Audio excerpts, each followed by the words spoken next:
¿Cómo les va, amigos? Bienvenidos nuevamente. Hay una pregunta a los lectores del mes de abril de este año 2022 que me llama poderosamente la atención. Y dice así: si un cristiano se divorcia de su esposa sin tener base bíblica y se casa con otra, ¿cómo verá la congregación el matrimonio anterior y el nuevo? En ese caso, dice el artículo, la congregación considerará que el hombre le puso fin a su matrimonio anterior cuando volvió a casarse y que el nuevo matrimonio es válido. Para entender las razones que llevan a esa conclusión, analicemos lo que Jesús dijo sobre divorciarse y volver a casarse. Cita Mateo 19:9. Todo el que se divorcie de su esposa, a menos que sea por inmoralidad sexual y se case con otra, comete adulterio. O sea, se divorcia, se casa con otra, a menos que sea por inmoralidad sexual, estás cometiendo adulterio. Y recalcan dos puntos. La inmoralidad sexual es la única base bíblica para ponerle fin a un matrimonio con un divorcio. Y segundo, que el hombre que se divorcia de su esposa sin base bíblica y se casa con otra, comete adulterio. Preguntas. ¿Significan las palabras de Jesús que si un hombre se hace culpable de inmoralidad sexual y se divorcia de su esposa, queda bíblicamente libre para volver a casarse? No necesariamente. Cuando un cónyuge comete adulterio, el inocente decide si perdona o rechaza al culpable. Si lo rechaza, divorcio. Y ahí los dos quedan libres para hacer lo que quieran. Me refiero en términos de volver a casarse si es que quieren hacerlo. Entonces, si el cónyuge inocente rechaza al culpable y no lo perdona, en el fondo lo está dejando en libertad. Pero puede darse también, y se da mucho en los testigos, se da bastante en los testigos, lo vi. La parte inocente quizás tiene un deseo de conservar el matrimonio por los hijos, por un montón de factores, llámele lo que usted quiera. Y dice que va a perdonar a su esposo. ¿Cierto? Pero ¿qué pasa si este esposo no acepta el perdón y simplemente dice: no, yo ya no quiero estar más y me fui, ya, perfecto? ¿Qué pasa? ¿En qué situación queda el esposo? Hasta ahora, por lo que veo. Porque la cónyuge inocente no lo ha rechazado, está dispuesta a perdonarlo, a conservar el matrimonio. Por lo tanto, él no estaría libre para casarse. Pero ¿qué pasa si él se obstina en su conducta y se casa con otra persona sin estar bíblicamente libre? Bueno, comete adulterio. ¿Qué le pasa? Le hacen un comité y probablemente lo expulsen. Si un hombre se casa de nuevo sin tener la libertad bíblica para hacerlo, ¿cómo ve la congregación el matrimonio anterior? ¿No es cierto? ¿Y el nuevo? ¿Continúa intacto el anterior desde el punto de vista bíblico? ¿Puede todavía la parte inocente decidir si perdona o rechaza? ¿Se consideraría que el nuevo matrimonio es un matrimonio adúltero? Hasta ahora, Ahí en el cambio, ahí viene la reglín para que no se escapen tantos testigos, entonces los dejamos aquí dentro. Hasta ahora la congregación consideraba que el nuevo matrimonio era adúltero, mientras el cónyuge inocente, ¿no es cierto?, viviera, permaneciera sin casarse y no fuera culpable de inmoralidad. Sin embargo, y ahí ya le hacen el ajuste al texto, porque dicen, no, Jesús aquí está hablando de otra cosa, ¿no es cierto? No está hablando del cónyuge inocente, sino que está hablando de el responsable o el que cometió la falta. Entonces, cuando alguien pone fin al matrimonio, divorciándose y casándose con otra persona, el cónyuge inocente no tiene la opción. ¿Se fijan a quién están acá perjudicando? Al inocente. Porque hasta antes, de alguna forma, digámoslo así, había un grado de, ¿no es cierto?, justicia. ¿No es verdad? ¿Por qué? Porque el matrimonio, ¿no es cierto?, nuevo del culpable era considerado adulterio o un matrimonio adúltero hasta que el cónyuge inocente se muriera. Entonces, hasta ese minuto, ¿no es cierto?, el culpable, por decirlo así, quedaba marcado por haber cometido esta falta. Entonces, ahora esa situación cambió y obviamente se le está dando una chance, ¿no es cierto?, al culpable y se está minimizando o rebajando, por decirlo así, la norma.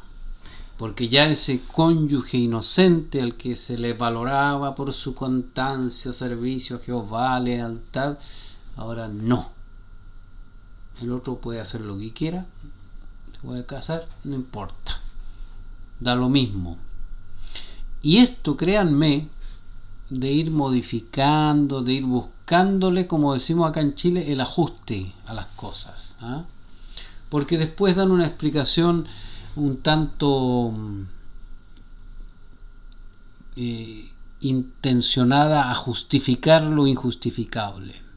Porque dicen, esta explicación revisada, porque para ellos las normas supuestamente de Dios, de Jehová, son algo que ellos lo revisan y lo cambian cuando quieren, entonces lo van ajustando, porque no se olviden, entre paréntesis esto, que acá en Chile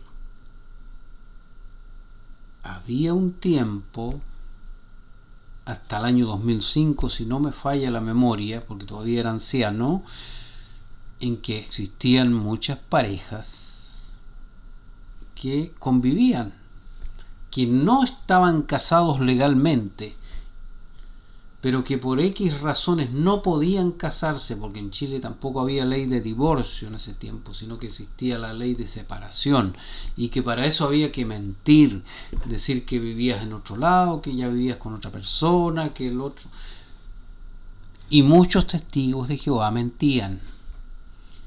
Y los ancianos, ¿no es cierto?, hacían vista gorda, como se dice. ¿Por qué? Porque eran las instrucciones de la comunidad o de la sociedad, o en este caso de la sucursal de Chile, quien expedía un certificado, ¿no es cierto?, en el que legalizaba esta unión de dos personas que legalmente no podían casarse. No podían casarse legalmente, y sin embargo la secta les entregaba un certificado especial que los autorizaba a vivir como personas casadas. Ahora, ¿alguien puede decirme que estoy mintiendo? No.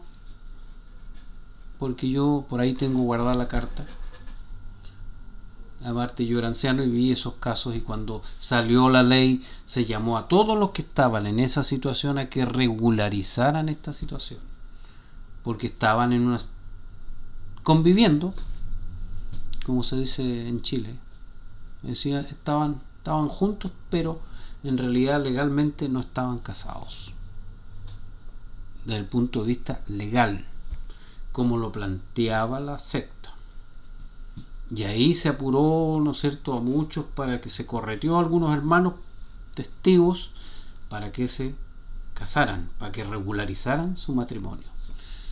Si eso que hacía la secta hubiese sido algo legal, no hubiesen tenido necesidad de andar ubicando a todos los que estaban en esa situación, llamarlos los ancianos y decirle, mire, usted tiene que arreglar su situación porque ahora tenemos una ley de divorcio, así que usted tiene que corregir esto y casarse legalmente, porque hasta ahora usted está conviviendo. No le decíamos eso, pero obviamente que, ¿no es cierto?, en la práctica era eso. Estaban conviviendo, no estaban casados legalmente. Entonces la secta siempre le busca el ajuste a todo, y después suaviza diciendo acá en el artículo, esta explicación no le resta valor a la santidad del matrimonio ni le quita importancia a la gravedad del adulterio. Y menciona que si un hombre se casa, se divorcia de su esposa sin base bíblica, se casa con otra, lo van a llamar a comité. Y a su vez una mujer, si hace lo mismo también, ¿no es cierto?, le va a pasar esto. Así es que aparentemente, y en realidad no aparentemente, es así, muchas veces la secta va haciendo sus ajustes, sus cambios, cuando las circunstancias no le son favorables, como yo también lo dije, o se los dije a unos personajes que me visitaron, cuando las circunstancias no le favorecen comercialmente, hay que hacer ajustes, porque si no hay pérdidas. Y toda empresa que avisore y visualice pérdidas tiene que tomar las medidas necesarias. Entonces, todas estas normas que supuestamente los testigos respetan, siempre buscan la forma de irlas acomodando, dándoles una explicación superficial, otras explicaciones medias extrañas, pero ellos saben que el testigo adoctrinado en general las va a aceptar sin cuestionar. Y por esa razón, algo que antes era de una forma, ahora es de otra, ¿eh? Entonces antes había, por decirlo así, un castigo para la persona que, ¿no es cierto?, cometía el adulterio entre matrimonio, que no quedaba libre para casarse. Si el cónyuge inocente no lo perdonaba, pero ahora no, da lo mismo. Total, si ya se casó sin preguntarle a nadie, el cónyuge inocente perdió nomás, porque no tiene ninguna chance de nada, digamos. Además, hay otro detalle, ¿no es cierto?, de que dice acá que este individuo, ¿no es cierto?, el hombre, en este caso, que cometa este tipo de falta, no llenaría los requisitos para responsabilidades especiales en la congregación durante muchos años. Habría que esperar que se borrara la mala opinión que la gente haya tenido de él por lo que hizo. Además, habría que tomar en cuenta la situación de la ex esposa, los hijos.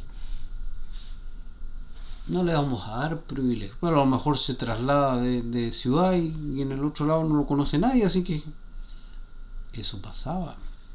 Acá, abusador de menores, no le vamos a dar privilegio, y tenía privilegio.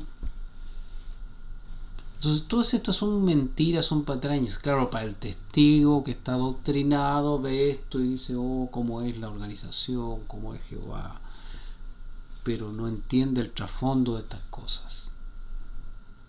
Y el trasfondo es distinto.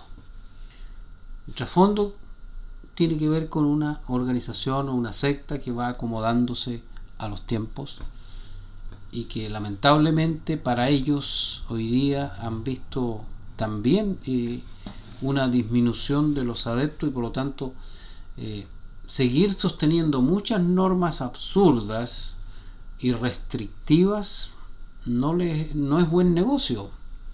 Así que no se sorprendan ustedes, testigos, ¿no es cierto? Porque sé que muchos testigos activos ven estos videos.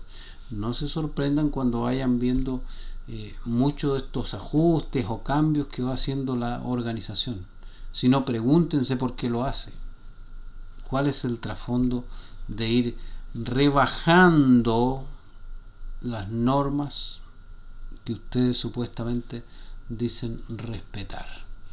Así que es interesante el detalle y quería compartirlo con ustedes. Un abrazo a todos y nos vemos en otro video.